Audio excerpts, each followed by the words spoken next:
ஒரு ஒரு தொகுதிகள்லையும் அலையாக தாவேக்காவினர் தாவேக்காவுக்கு ஓட்டு போட்டுட்டாங்க அப்படின்னு ஒரு விவரத்தை சொல்றாங்க. இத நம்ம தமிழகம் முழுவதும் ஒப்பிடணும்னு அவசியம் கிடையாது. தாவேக்காவினுடைய தலைவர் விஜய் போட்டியிடக்கூடிய 2 தொகுதிகளில் ஒன்றான திருச்சி கிழக்கு தொகுதியவே நாம ஒரு உதாரணத்தை எடுத்துக்கலாம். 2011 சட்டமன்ற தேர்தலில் திருச்சி கிழக்குல பதிவான வாக்குகளுடைய எண்ணிக்கை 1,51,439. 2016 சட்டமன்ற தேர்தலில் 1,66,985. 2021 1,72,856. அதுவே 2026 1,80,050.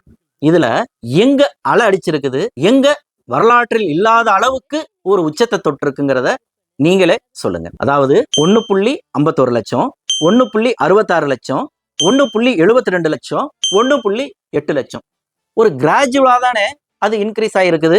இன்னும் சொல்ல போனா 2021 பதிவான வாக்குகளோட 2026 ஒப்பிடும் பொழுது வெறும் 7,194 வாக்காளர்கள் தான் கூடுதலாக ஓட்டு போட்டிருக்கிறாங்க.